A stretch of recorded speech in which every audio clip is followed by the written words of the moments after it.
Olá! Hoje a gente vai mergulhar numa visão bem provocadora sobre um século que, no fundo, a gente acha que conhece muito bem. Vamos olhar para ele através das lentes do historiador Eric Hobsbawm. E a tese dele é que a história do século XX é radicalmente diferente do que a gente costuma aprender. Prepare-se, porque é uma perspectiva que muda tudo. Nossa jornada começa com um mistério, uma pergunta bem intrigante. Pensa só, em 1992, o presidente da França, François Mitterrand, fez algo impensável. Ele pegou um avião e foi até Sarajevo, uma cidade que estava sendo destruída por uma guerra brutal. Por que ele arriscaria a própria vida para estar lá justamente naquele dia? A resposta, claro, está na história. Dia 28 de junho era o aniversário do assassinato que foi o estopim da Primeira Guerra Mundial e que aconteceu exatamente em Sarajevo. Para Mitterrand, aquele gesto era um aviso dramático. A história estava se repetindo. Mas como Hobsbawm bem aponta, quase ninguém na época entendeu a referência. A memória histórica simplesmente tinha se perdido. E esse esquecimento, sabe, é uma das chaves para a gente entender o século. E é isso que nos leva direto para a ideia central do Hobsbawm. Ele defende que o século XX, como uma época com começo, meio e fim, não durou 100 anos. Na verdade, ele fala num breve século XX, que teria começado com a Primeira Guerra em 1914 e terminado com a queda da União Soviética em 1991. Para a gente entender bem essa ideia, vamos seguir a estrutura que o próprio Hobsbawm propõe. Vamos olhar o século como uma peça de teatro em 3 atos. Primeiro, a Era da Catástrofe. Depois, uma surpreendente Era de Ouro e, por fim, o desmoronamento que levou ao colapso de 91. E, no final, a gente reflete sobre o mundo que a gente herdou disso tudo. Exato. Hobsbawm não viu o século como uma linha reta, mas como um tríptico. Sabe, aquelas pinturas de arte com 3 painéis? Cada painel conta uma parte de uma única e dramática história. Então, o ponto central é este aqui.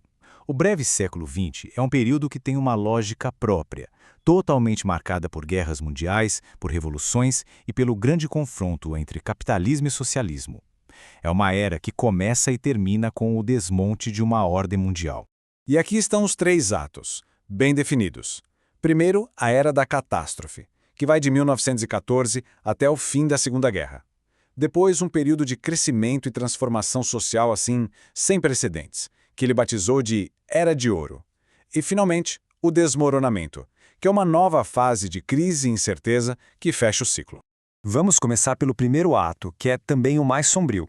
Hobsbawm argumenta que as 2 guerras mundiais não foram 2 eventos separados. Na verdade, elas formaram uma única e contínua Guerra Mundial de 31 anos, que simplesmente destroçou a civilização do século XIX.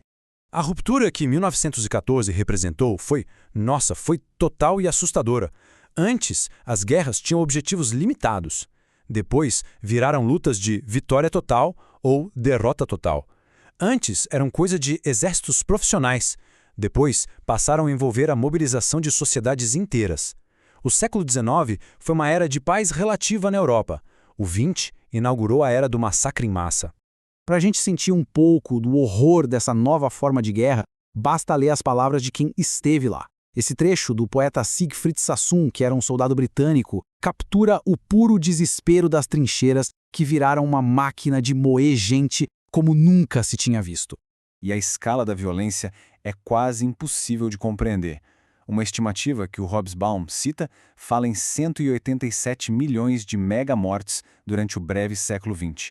Isso é equivalente a mais de 1 em cada 10 pessoas que viviam no planeta em 1900. É um número absurdo.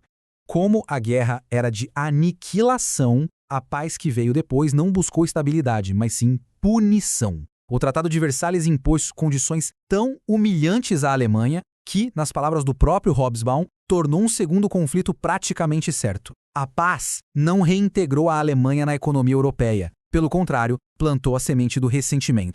E essa paz frágil de Versalhes, claro, logo começou a ruir. Foi uma cascata de eventos que levou direto para outra guerra. A agressão do Japão na Manchúria, da Itália na Etiópia, a reocupação alemã da Renânia. A cada passo, as potências ocidentais recuavam na esperança de evitar um confronto. Mas cada recuo só encorajava mais agressão, tornando a guerra inevitável.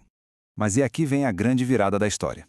Depois de 31 anos de catástrofe, o mundo não continuou em colapso. Muito pelo contrário. Vamos agora para o segundo ato, para ver como isso aconteceu. Das cinzas da guerra surgiu algo que ninguém, absolutamente ninguém, esperava. Um período de 25 a 30 anos que Hobsbawm chama de Era de Ouro. Foi uma era de crescimento econômico e de transformação social assim, impressionante. A tecnologia deu um salto, a classe média cresceu como nunca, surgiram os estados de bem-estar social. Essa prosperidade toda que foi impulsionada pela reconstrução do pós-guerra e pela competição entre capitalismo e socialismo, mudou a vida de milhões de pessoas de um jeito que seria inimaginável uma década antes. Só que essa era de estabilidade e de prosperidade não durou para sempre.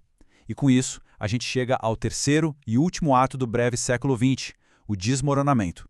A partir da crise do petróleo, lá em 1973, o mundo entrou em décadas de problemas. As certezas da Era de Ouro foram por água abaixo, dando lugar à inflação com estagnação, desemprego, crise política. Tanto o bloco capitalista quanto o socialista enfrentaram crises internas profundas. Para Hobsbawm, esse longo período de instabilidade chega ao seu clímax com o colapso da União Soviética em 1991, o evento que finalmente encerrou a grande disputa ideológica que definiu o século inteiro. Então tá, o século acabou. E o que sobrou disso tudo? Qual é o legado desse século que foi curto, mas extremamente violento e transformador? Muitos que viveram essa época, como o filósofo Isaiah Berlin, tinham uma visão profundamente pessimista. A memória é de um período de massacres, de guerras, de esperanças que foram frustradas e ideais destruídos. Foi, de fato, o século mais assassino de que a gente tem registro.